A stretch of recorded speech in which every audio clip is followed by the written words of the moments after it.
Cheers, blokes, and welcome to the Geek Hype Impressions PS4 Ratchet and Clank review. This was a game that, for the most part, slipped under my radar. I had kind of heard that there was going to be a Ratchet and Clank game on the PS4, but thought that it was going to be, the next game in the series or an HD remake of the first game. So many games that have come out on the PS4 and Xbox One have been either like a definitive edition or just an HD remake of an old title. So I was a little skeptical about this title at first, but this was actually a reimagining of the original. And that's actually exactly what this game is. It's a retelling of a story from a different perspective of one of the series' longtime characters, with some added pizzazz. I've had a little bit of time off camera to play with some of the new weapons, and I did play the first few worlds for this review of the PS4 Ratchet and Clank game, and the original, to see what was different and what stayed the same between both. The biggest difference right at the beginning of the game, where before was just a few quick cutscenes with Ratchet working on his spaceship, and then Clank escaping from the factory and crashing on Ratchet's planet, where the tutorial then starts up.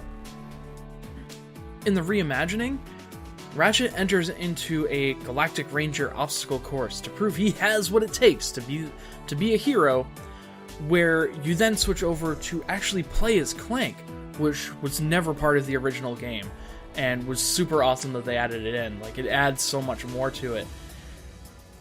Where, after Clank escapes from a factory, he then crash lands on Ratchet's planet.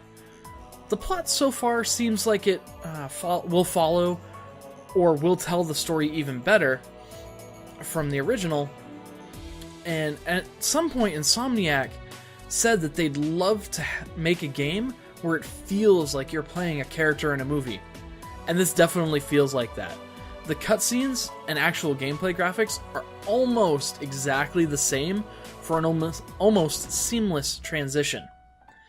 The weapons in this game are awesome, though. I didn't make back through the original long enough to get an old classic like Mr. Zircon, so I couldn't remember 100% if he talked in the original or not, but he definitely does in the reboot. And some of the new weapons are super fun to use. Some of my favorite new weapons that they added in, one of them is called the Photon Drum. It's this giant ball that you launch out, lands in an area, and sends out a shockwave, damaging all enemies around it. And my personal favorite is called the Pixelator. It's a shotgun that turns all of the 3D enemies into 2D pixelated versions of themselves. And it even has some of those like old style era sound bits to it.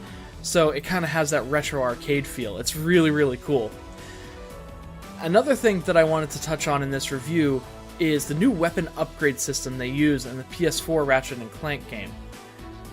I still have access to the original game, so I could go do a side-by-side comparison, and in the original title, you upgraded the weapons only after you finished the first playthrough of the entire game, and then you could purchase the gold Omega versions of the weapons. Same thing in the PS4 version, but you also get the option of using Raritanium to boost the weapon a little more, and with the option of a kind of choose-your-own path for the upgrades. All in all, this has been an awesome experience, and I can't wait to see the movie that comes out along with this game, on top of seeing what else Insomniac does with the Ratchet and Clank series. That's going to do it for this Geek Hype Impressions PS4 Ratchet and Clank review. Do me a favor, give us a smile, and until next time, sayonara. Suppose my proper designation is Warbot Defect B54296. Maybe I'll just call you Clank. My name's Ratchet. And he believes that no person should have absolute power. Yeah. Ever. So, that's an interesting discussion, and they kind of go into it a little bit. Mm-hmm. Until, they actually meet, and then it just becomes I'm gonna punch that guy. Oh, there's a new guy to punch.